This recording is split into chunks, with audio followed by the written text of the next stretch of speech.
संसार नष्ट होने वाला है? मैं कुछ समझा नहीं। आप कामदेव हैं। संसार के प्राणियों में आप काम की भावना उत्पन्न करते हैं, उसे नियंत्रित करते हैं। इसलिए मैं आपसे अपने एक प्रश्न का उत्तर चाहता हूं। जहां पर काम की भावना की अत्यंत आवश्यकता है, वहां विरक्ति का भाव क्यों? यदि महादेव और माता पार्वती का विवाह होगा, तभी तो उन्हें पुत्र रत्न की प्राप्ति होगी, और वही महादेव का पुत्र ताड़कासुर का अंत करेगा। और हम सभी कितने समय से इस क्षण की प्रतीक्षा कर रहे हैं, किंतु महादेव तो माता पार्वती की ओर देखते भी नहीं। वो तो सांसारिक भावनाओं का तज कर अत्यंत गहन ध्यान में विलीन है। इस प्रकार महादेव और माता पार्वती का विवाह कैसे संपन्न होगा? इसलिए अब आपको कुछ करना ही होगा। कामदेव, आप ही बताइए, मेरे मुख से ये चिंता सुनकर क्या आपको अभी भी विश्वास है कि आप अपना कर्तव्य पूर्ण रूप से निभा रहे हैं? कामदेव, आपको महादेव के भीतर काम और आकर्षण जागृत करना ही होगा। काम और आकर्षण जागृत करना ही होगा। काम और आकर्षण जागृत करना ही होगा।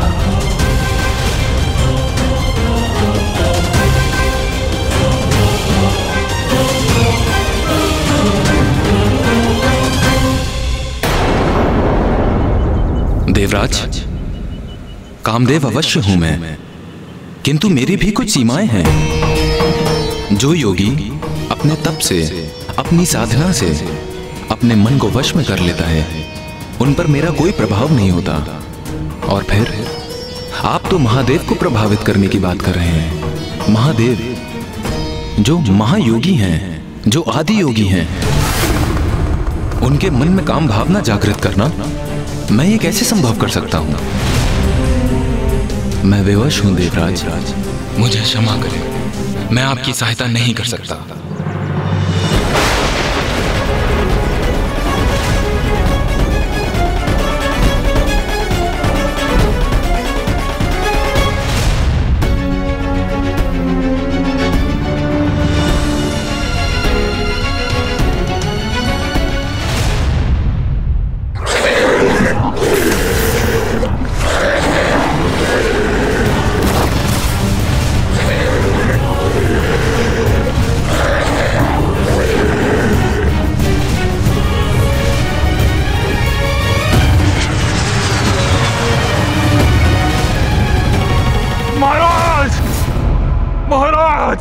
महाराज! छोड़ो मुझे, छोड़ो! कौन है ये भिक्षुक? अति शीघ्र बाहर निकालो इसे। महाराज मेरी बात सुनिए, महाराज मेरी बात सुनिए। महाराज भिक्षुक नहीं, अट्टासुर हूं मैं। अट्टासुर महाराज, अट्टासुर महाराज। अट्टासुर, अट्टासुर, अट्टासुर!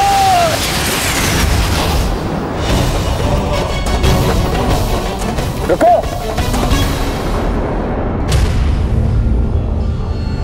अट्टासुर, ये कैसे संभव है? तुम्हारा तो अंत हो गया था। हाँ, मेरी मृत्यु हो गई थी महाराज, किंतु फिर पुनः पुनर्जीवित किया गया मैं। किंतु मरे हुए को कौन जीवित करता है मूर्ख? महाराज देवी आदिशक्ति, देवी आदिशक्ति, देवी आदिशक्ति। हाँ महाराज, और देवी आदि शक्ति का जन्म हो चुका है, वो भी एक मानव रूप में। अब तो वो 16 वर्ष की आयु भी प्राप्त कर चुकी है। आप सावधान हो जाइए महाराज, शीघ्र उन देवी का कुछ उपाय।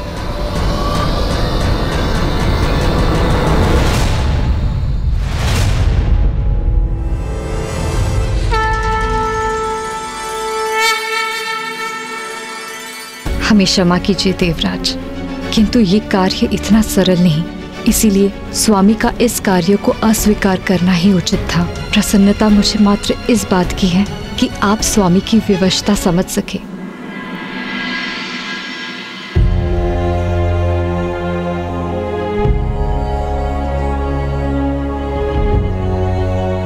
दाता की परीक्षा दुर्भिक्ष में और एक शूरवीर की परीक्षा रणभूमि में, एक मित्र की परीक्षा आपत्ति के समय में, और एक स्त्री की परीक्षा उसके पति के असमर्थ होने में ही होती है। मैं यहां देवराज इंद्र होने के नाते नहीं, आपके मित्र के रूप में उपस्थित हुआ हूं, और मैं आपसे मात्र मेरी ही नहीं, समस्त देवताओं की सहायता की याचना कर रहा हूं।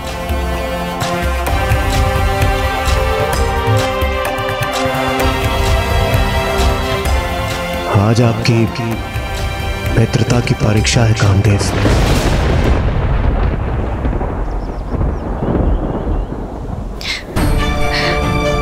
नहीं स्वामी, नहीं।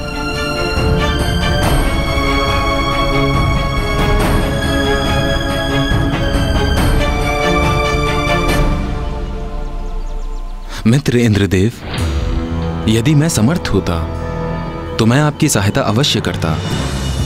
यदि आप मुझे ये आकर के कहते कि कोई तप करके आपका सिंहासन पाना चाहता है, तो मैं अपनी समस्त शक्तियां झोंक कर उसकी तपस्या भंग करने का प्रयास करता और आपके सिंहासन की रक्षा करने में आपका सहायक बनता। किंतु आप तो मुझसे अनुरोध कर रहे हैं कि मैं महादेव की समाधि भंग करने का प्रयास करूं, जो कि असंभव है।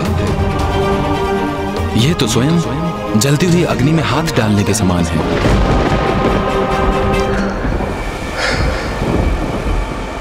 मुझे ज्ञात है कामदेव, मैं आपको वो कार्य करने के लिए कह रहा हूं जो असंभव है, किंतु इस असंभव को संभव करने से ही देवताओं की रक्षा संभव है। क्योंकि ताड़कासुर का अंत महादेव और माता पार्वती का वो पुत्र करेगा जिसका जन्म महादेव के भीतर माता पार्वती के प्रति उत्पन्न होने वाले काम भाव से होकर।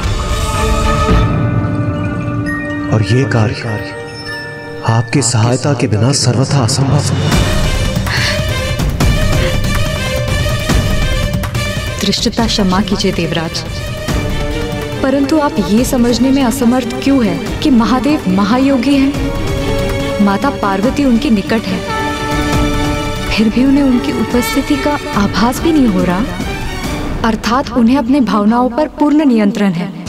ऐसी अवस्था में स्वामी का सर्वाधिक शक्तिशाली बाण भी महादेव को प्रभावित नहीं कर सकेगा। आप मित्रता और धन परायणता की गुहार लगा रहे हैं, परंतु महादेव पर बाण तो मेरे पति को साधना है। यदि महादेव पर उस बाण का कोई प्रभाव नहीं हुआ तो, और महादेव का क्रोध जागृत हो गया तो महादेव की क्रोधाग्नि से मेरे स्वामी की रक्षा कौन करेगा? देवी रति, आप व्यर्थ में ही चिंता कर रही हैं। मैं स्वयं महादेवताओं के साथ उपस्थित रहूंगा।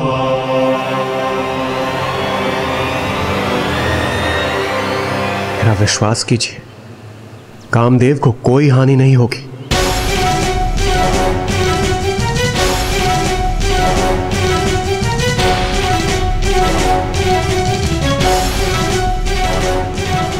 नहीं, मैं निश्चिंत होने में असमर्थ हूं। ये तो स्त्री स्वभाव के अनुरूप है। नारी सदा पुरुष को दुर्बल ही बनाती है। देवी रति का व्यर्थ का भय और उनकी आशंका मेरी योजना में बाधा उत्पन्न कर रही है। नहीं, मुझे किसी अन्य युक्ति से उनके इस भय को दूर करना ही होगा।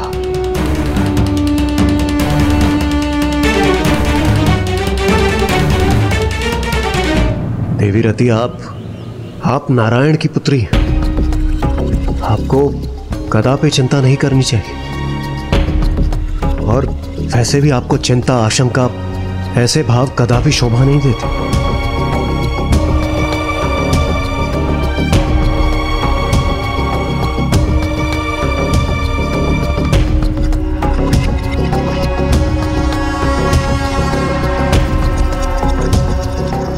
प्रिय रति, देवताओं को हमारी आवश्यकता है, और देवराज इंद्र उचित ही तो कह रहे हैं कि तुम तो स्वयं नारायण की पुत्री हो।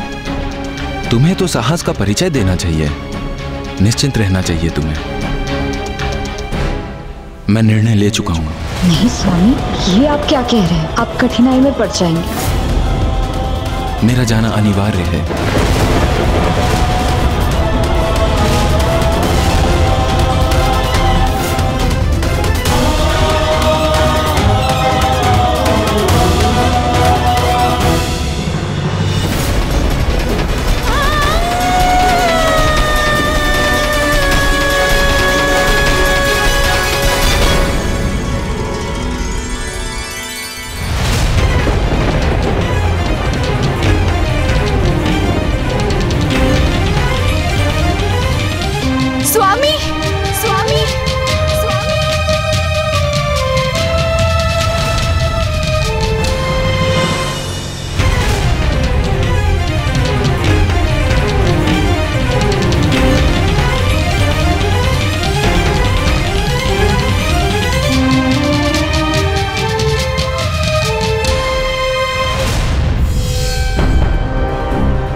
स्वामी, आपने मेरा श्रृंगार पूर्ण रूप से संपन्न नहीं किया।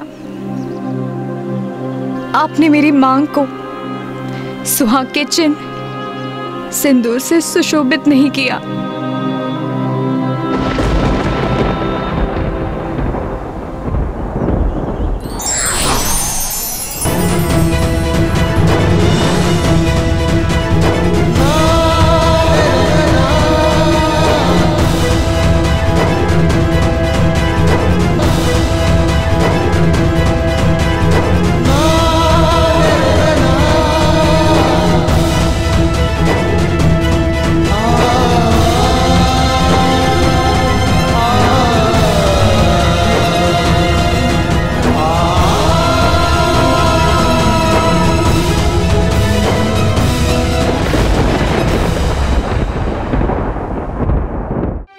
एक ओर देवराज ने कामदेव को मना लिया था, किंतु दूसरी ओर वो अट्टासुर तारकासुर का विश्वास अभी तक प्राप्त नहीं कर सका था।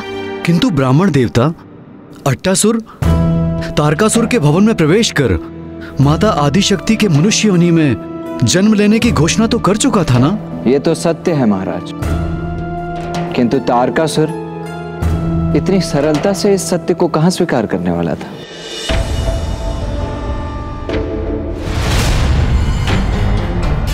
ये अवश्य कोई विक्षिप्त बुद्धि है महाराज। कुछ दिवसों से आप पर घात लगाए हुए बैठा था। अच्छा, मृत्यु हो गई क्या तेरी?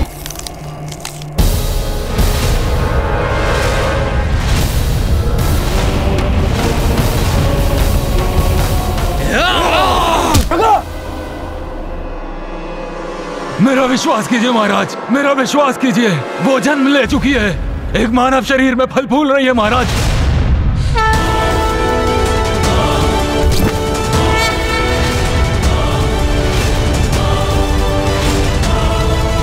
मैंने कहा था ना महाराज, ये कोई विक्षिप्त बुद्धि है, कुछ भी अनर्गल बड़बड़ाता रहता है। महाराज, मैं आपका निष्ठावान सेवक हूँ महाराज, मैं सत्य कह रहा हूँ महाराज, वो वहाँ है महाराज। मुझे एक अवसर दीजिए महाराज, कृपया करके मुझे एक अवसर दीजिए महाराज। मैं स्वयं आपको ले चलूंगा कुलदेवी आदिशक्ति तक, मेरा विश्वास कीजिए महाराज।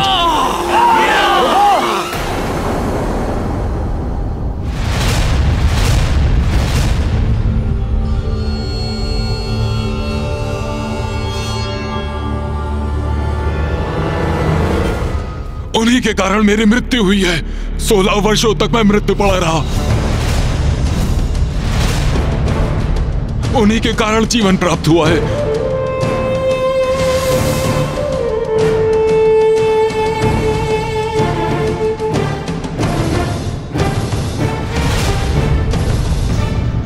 किंतु अब उन देवी का काल बनूंगा मैं।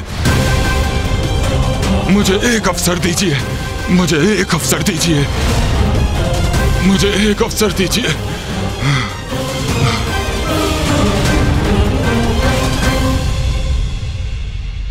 वैद्य के पास ले जाओ इसे, चिकित्सा कराओ इसकी। चिकित्सा इसकी? क्यों महाराज? यदि मान भी ले ये वास्तव में अट्टासुरी है, तो भी इससे हमें क्या लाभ? अवस्था देखी आपने इसकी महाराज। रात्रिसुर, शैलपुत्री का वध करने के निरंतर प्रयास किए हैं मैंने। स्वयं मैंने उसका अंत करने का प्रयास किया, किंतु मैं उसका राजभवन भी नहीं ढूंढ पाया। कहां गया ये राजभवन? किंतु ये अट्टासुर, ये इतनी दृढ़ता से कह रहा है कि इसने शैलपुत्री को अपने नेत्रों से देखा है,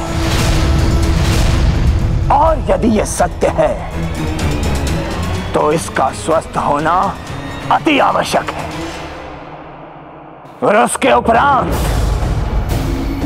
मैं करूंगा उसका अंत।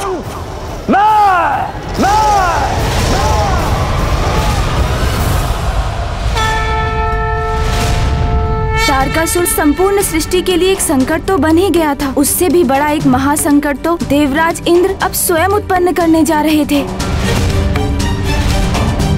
इंद्रदेव कामदेव के साथ उसी गुफा की ओर बढ़ रहे थे जहां महादेव समाधि में लीन थे,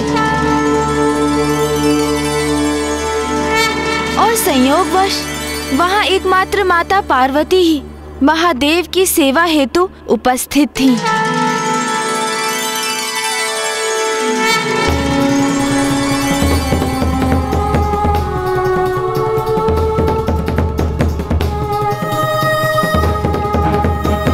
कामदेव, ये वही गुफा है जहां महादेव स्थित है, और इस समय माता पार्वती भी वहीं पर है। उचित है देवराज, किंतु यहां से गुफा के भीतर तक देख पाने में मैं असमर्थ हूं। हमें और निकट जाना चाहिए। और निकट जाना होगा, किंतु मैं तो गुफा से सुरक्षित दूरी पर रहना चाहता था।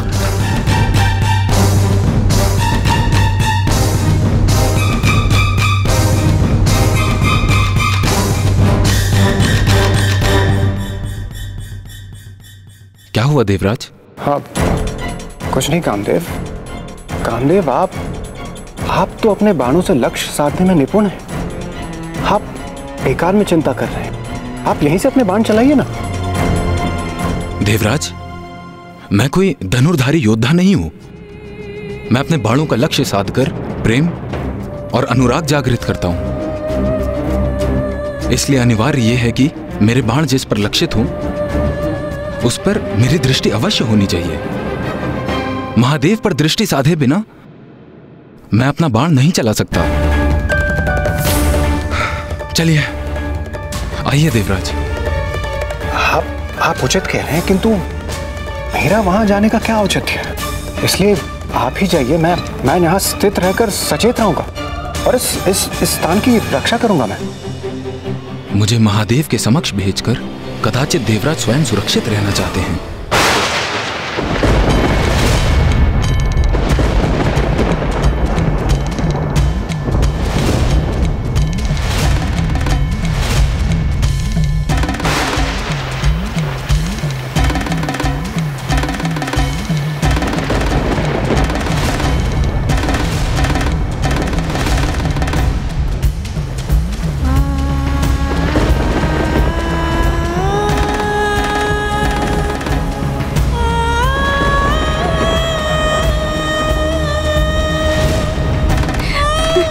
मेरी मांग का सिंदूर धुल गया।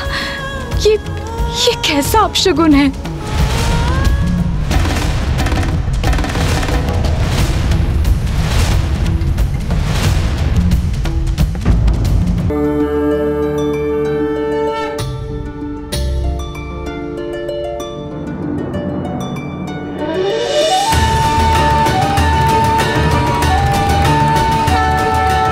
प्रभु, आज पुनः मुझे अपनी सेवा का सौभाग्य देकर मुझे कृतार्थ करने के लिए आपको कोटि कोटि धन्यवाद। किंतु अब मेरा अपने निवास लौटने का समय आ गया है। कल प्रातः मैं पुनः यहाँ उपस्थित होंगी।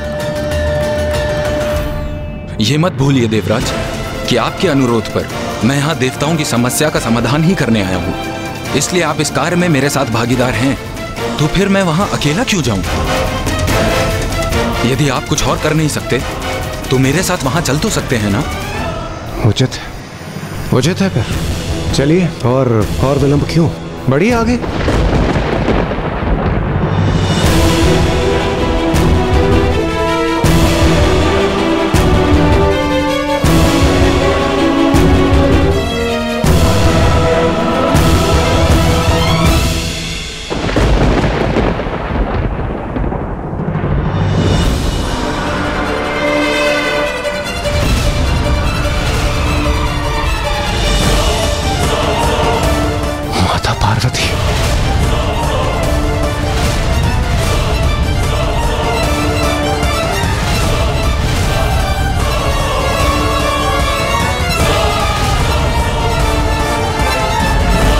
माता पार्वती ने हमें देख लिया तो अनर्थ हो जाएगा देवराज।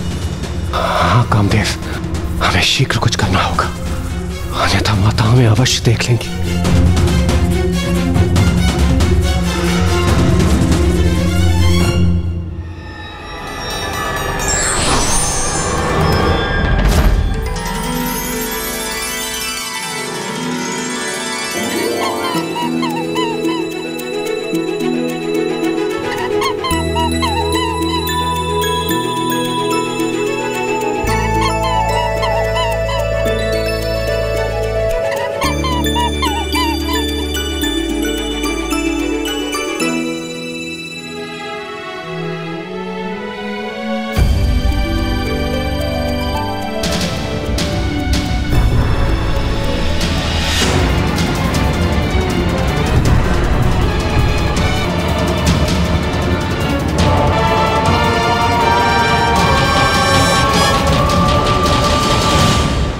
किसी प्रकार हमारी रक्षा हो ही गई। तनिक अवकाश ही शेष था, अन्यथा माता की दृष्टि हम पर अवश्य पड़ जाती। अब सब उचित है। चलिए देवराज, अब हमें यहां से लौटना चाहिए।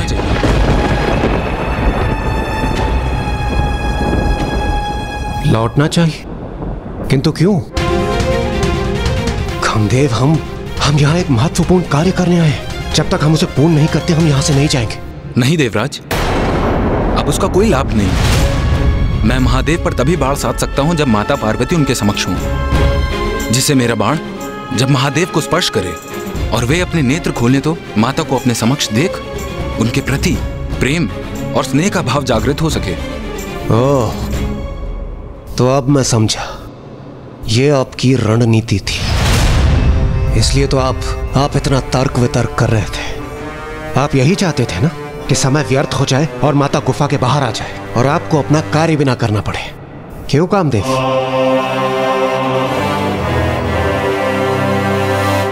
ये तो उचित युक्ति अपनाई कामदेव ने। विलंब कर अनर्थ होने से रोक दिया उन्होंने।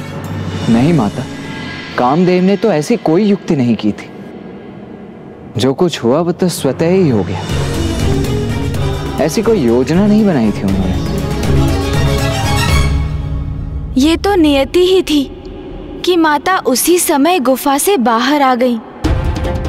किंतु जो होने वाला होता है वो होकर ही रहता है। नियति को तो कोई भी टाल नहीं सकता। अर्थात ब्राह्मण देवता? नाथ, देवी पार्वती एक और दिवस पूर्ण निष्ठा से महादेव की सेवा कर लौट गई हैं। प्रिय, हमें धीरज नहीं खोना चाहिए। जो भी होगा उचित होगा, दिव्य योजना के अनुसार ही होगा। देवी पार्वती तो कल पुनः लौटेंगी, इसलिए हमारा प्रतीक्षा करना ही उचित होगा। ब्रह्मदेव तो पुनः ध्यान में चले गए। यही उचित अवसर होगा उनकी दृष्टि से बचकर योजना को क्रियान्वित करने का। किंतु इंद्रदेव कहाँ हैं? वहां है इंद्रदेव, कामदेव के साथ। किंतु महादेव पर कामदेव का बाण लक्षित हो, उसके स्थान पर ये दोनों एक दूसरे पर कठोर शब्दों के बाणों के वार कर रहे हैं। बस देवराज, बहुत हुआ। सर्वप्रथम आपने निवास स्थान पर आकर मुझ पर कर्तव्य ना निभाने का दोष लगाया और अब अकारण विलंब करने का दोष लगा रहे हैं।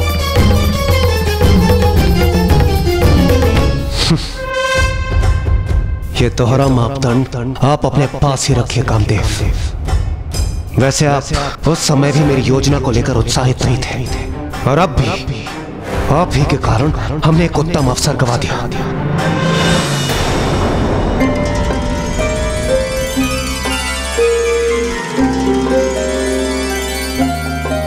ओहो, मैंने शेष रहे बासी फलों की टोकरी तो गुफा में ही छोड़ दी। कहीं उससे दुर्गंध न उत्पन्न हो।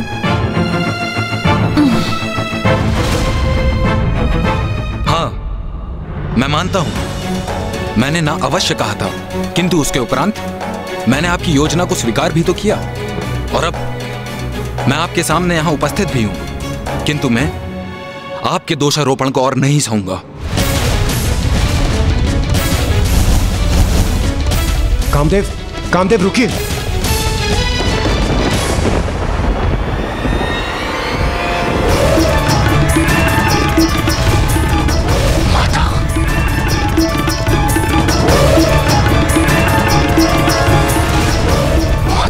और आ रही है।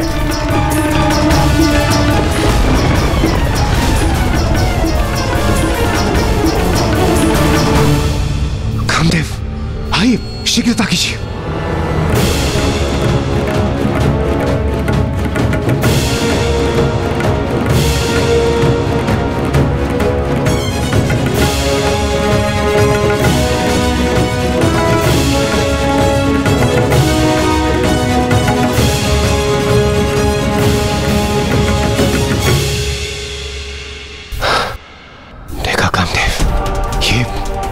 नहीं तो और क्या है। माता चली गई थी और हमें प्रतीत हो रहा था कि हमने अवसर गंवा दिया। किंतु माता पुनः लौट आई है। कामदेव, आप व्यर्थ में ही भयभीत हो रहे हैं। देखिए, ये स्पष्ट है, जो मेरी योजना है वही नियति की भी योजना है। इसलिए आप आश्वस्त रहिए, हम जो कुछ भी कर रहे हैं सर्वथा वही उचित है। देखिए, माता भी गुफा में है, आप जाइए। देखिए, हमें नियति ने एक और अतिरिक्त अवसर दिया है, इसे गंवाना उचित नहीं होगा कामदेव।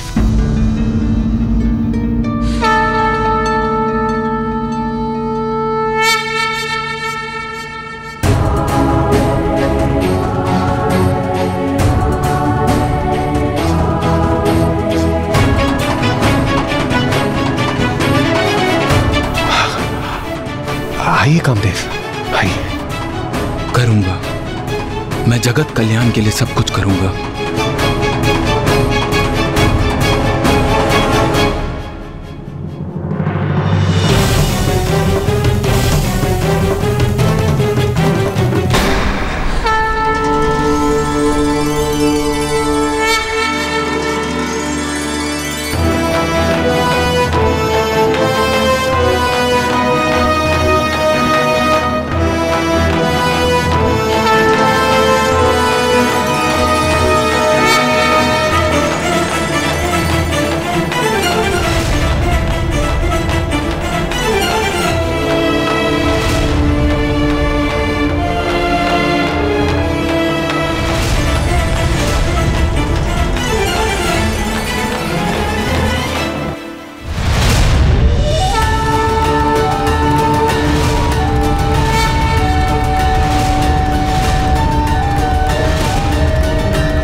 मुझे क्षमा करें महादेव, देवराज इंद्र का आदेश है, इसलिए मैं ऐसा करने पे विवश हूँ।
नाथ, मेरे पिता के यहाँ यज्ञ का आयोजन है, हमें वहाँ जाना चाहिए। नहीं सती, बिना निमंत्रण कहीं भी जाना अहित को आमंत्रण देना है। जिसे सदैव भूत प्रेत पिशाचों से घिरे रहना प्रिय हो, वो मंगलकारी कैसे हो सकता है? अरे वो तो अमंगलकारी है। अरे उसे इस महायज्ञ में तो क्या, मैं किसी यज्ञ में आमंत्रित नहीं करूंगा। हे योगाग्नि, प्रकट हुई और अपने में समा के भस्म कर दीजिए मुझे।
अनर्थ, घोर अनर्थ किया है कामदेव ने।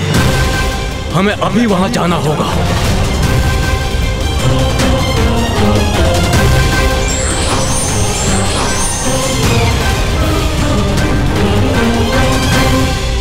स्वामी, मुझे ऐसा प्रतीत हो रहा है कि सर्वनाश होने वाला है।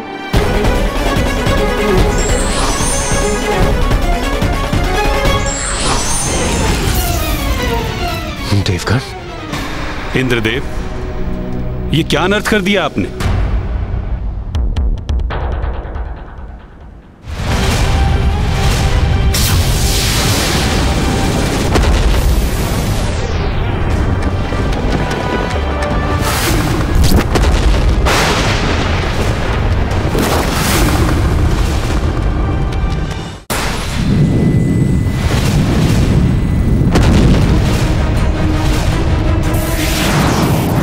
क्षमा करें महादेव, मैं विवश था।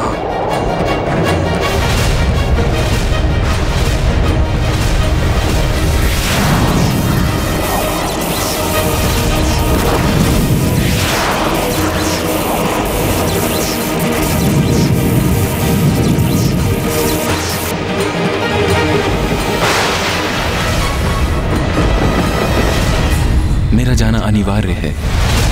स्वामी, आपने मेरी मांग को सुहाग के चिन्ह सिंदूर से सुशोभित नहीं किया।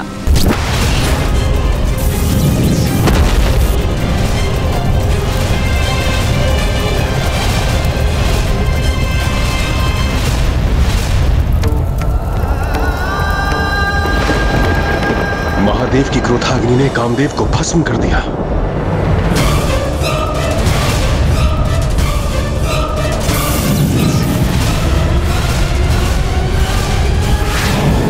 ये क्रोधाग्नि तो अब हमारी ओर बढ़ रही है। बचिए देवगणों।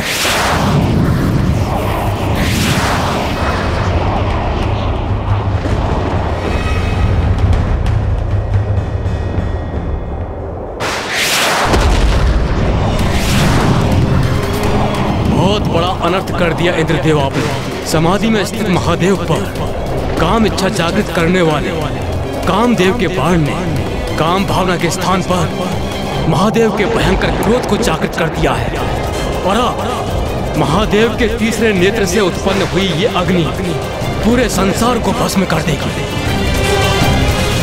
सर्वनाश हो जाएगा, सर्वनाश।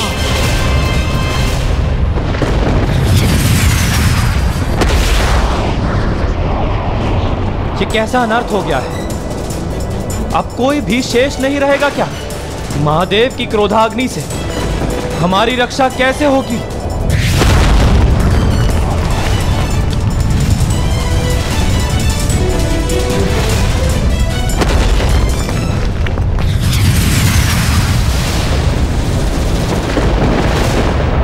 संपूर्ण ब्रह्मांड महादेव की क्रोधाग्नि से प्रभावित है।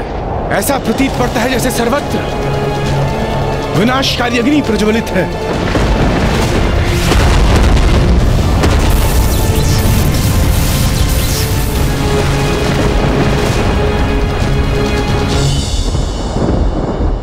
मुझसे बहुत बड़ी भूल हो गई। नारायण, कृपा कर कुछ कीजिए, अन्यथा इस सृष्टि का विनाश हो जाएगा, कुछ भी नहीं बचेगा। इंद्रदेव, महादेव की क्रोधाग्नि एक प्रचंड शक्ति है जिसे रोक पाना मेरे लिए अथवा ब्रह्मदेव के लिए भी असंभव है।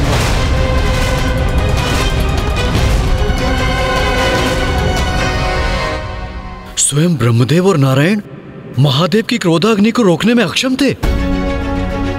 हाँ महाराज, क्योंकि देवादिदेव महादेव तो संसार की समस्त ऊर्जा के स्रोत है। सृष्टि में जिसका भी अस्तित्व है सभी को उन्हीं से ऊर्जा प्राप्त होती है, और जब वो ऊर्जा विस्फोटक रूप लेकर प्रवाहित होती है तो फिर समस्त संसार में उस क्रोधाग्नि को नियंत्रित करने की शक्ति नहीं है, और उसे थामना तो कदाचित संभव ही नहीं है। तो फिर महादेव की क्रोधाग्नि से नष्ट होते सृष्टि की रक्षा का क्या उपाय था?